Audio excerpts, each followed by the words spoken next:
Hello everyone, this is Sukiru. Welcome back to another video if you are not new here. Today's video is extremely special to me because I will be trying new art supplies from none other than Chosen Keeping. If you're not familiar with the name, it's a store located in London that I have been eyeing for so long. And because I live in Saudi Arabia, the shipping fees were extremely high. So I have been saving this for a special occasion. And the occasion came and I bought this as a gift for myself. And as you can see, I have been unpacking this stuff I got. And I kind of had a mini heart attack, I'm not gonna lie, because I thought that one of the items was missing. It was not, thankfully. I was just dumb. I was looking for the brush that has been packaged with the watercolor palette, and I had zero idea.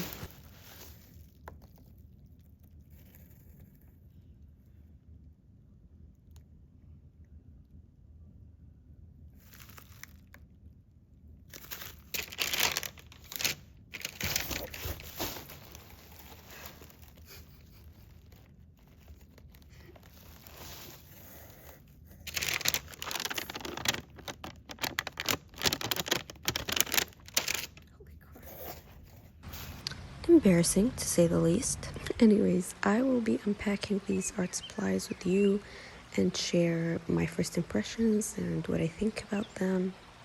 As you can see, this is what the store looks like, and at the back of the photo, this is their information if you are interested in any of the things in the video.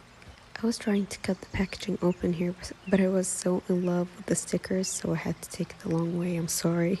Now let's start with what I ordered in terms of papers.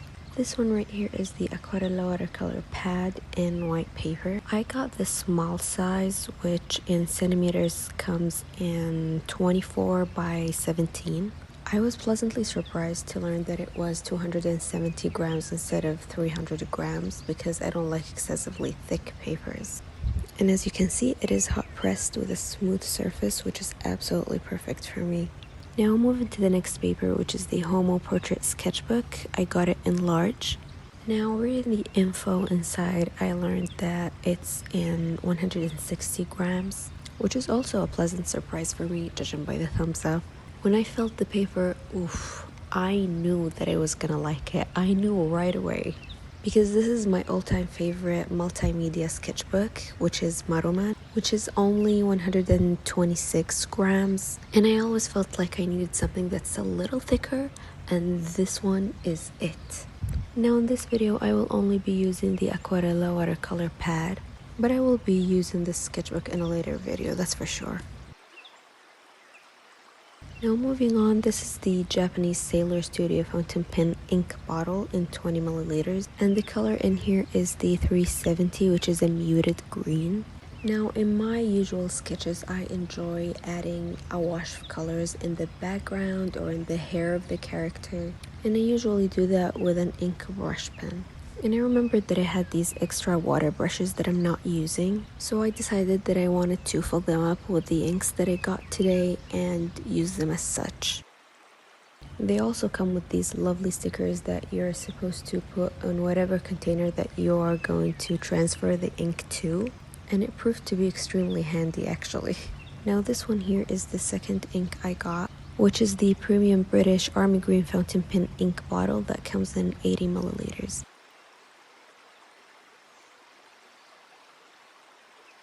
Now for the fun part, the watercolor palette and the brush. And they had a lovely collection of brushes, and I had a hard time deciding which one that I wanted. And I forgot which one was this, but I chose it purely for its size. And so far the hair on it looks fabulous. And finally, the star of the show, the watercolor palette. And Chosen Keeping have different retro watercolor sets, each one with a different year. And this one is the retro watercolor set for the 1980s. Now, I personally do not have a special attachment for the year 1980. I only chose it because I thought it was a beautiful collection of colors. You can see my excitement when I saw how beautiful these were. And I have to mention that I am not new whatsoever to the Gansai formula. I have this palette from Kuretake, which is also Gansei Watercolors. I believe I got it in 2017 or 2018, and it's been my primary palette since then. Safe to say I gave it a lot of love. So now that we have unpacked everything, let's go and try them out.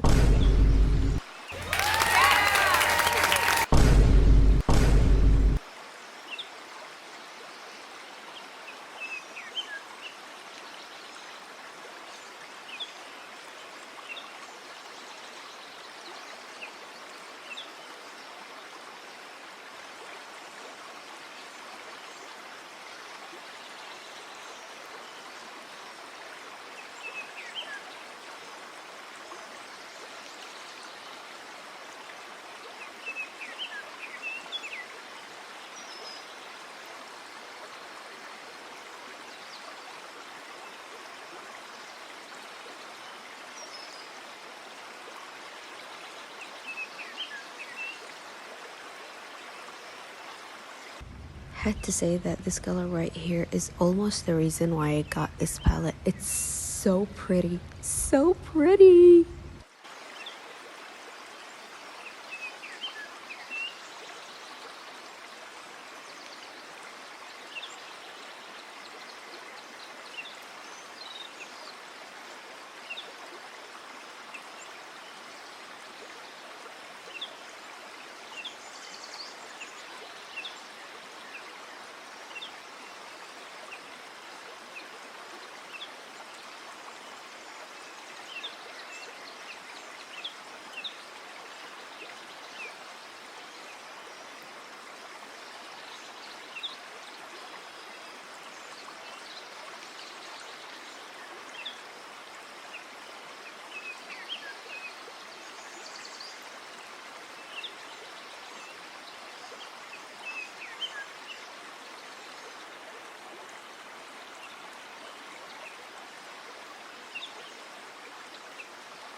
Now, as you can see here, I made a couple of sketches to test out different possibilities and see what type of colors I want to use in the final piece and make things clear.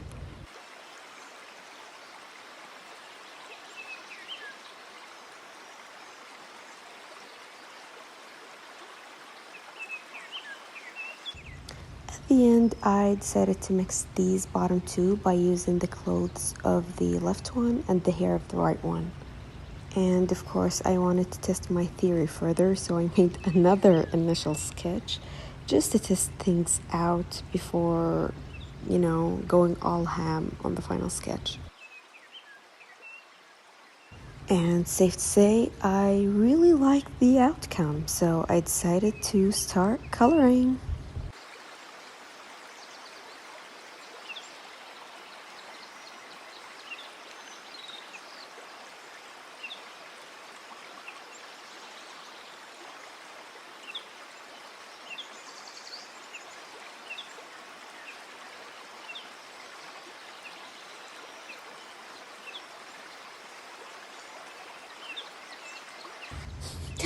I was enjoying the fact that I figured out how to make gray by mixing these two colors, and I really wanted to show you.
I decided to use the Japanese Sailor Studio fountain pen ink for the lining. I usually use navy blue or dark brown for the line art, but unfortunately the brown in the palette was not dark enough for my liking for, line art, so I had to improvise. And I'm really glad they made that decision. I actually think it made everything come together at the end. Happy accidents, I guess.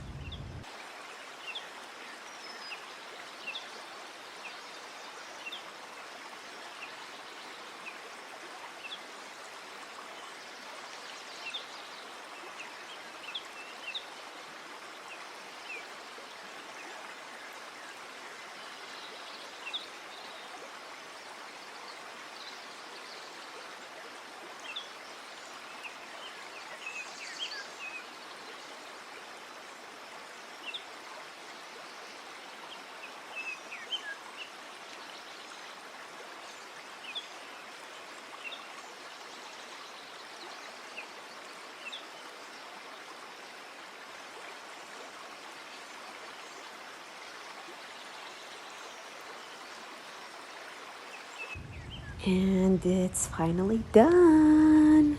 I really enjoyed this process, honestly.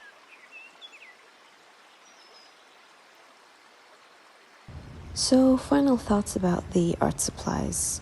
As for the paper, you guys, 10 out of 10. I don't know what else to tell you. I will definitely buy them again. It is a 10 out of 10 for me. Just the right thickness, just the right texture. Absolutely lovely. I bought this palette to challenge myself to try new colors and use fewer or, different colors from what I use usually, and I absolutely enjoyed it. I would go as far as to say that I would absolutely buy the rest of the collection. I loved them. As for the inks, I enjoyed the Japanese Sailor Studio fountain pen ink much more than the premium British. For me, it was, how would you say it, easier to manipulate. And you see that in the price tag. The Japanese one was, 15 euros for 20 milliliters, while the premium British was 10 euros for 80 milliliters. So yeah, that's that. Now for the brush. In general, I enjoyed using it. I have a couple of, I think you'd call it calligraphy brushes like this in my set. So I have tried this type of brush before, and I know some beginners might find it harder to use because sometimes it holds its shape while you're using it, and some people might find it hard to use. But personally, I really enjoyed using it, so yeah. And I feel like I have to emphasize that I'm not a professional. I purely do art for fun. And so everything I say is my opinion and what I think works and does not work for me personally. And if you're still watching, thank you so much for sticking around. And I look forward to seeing you in upcoming videos. Bye bye.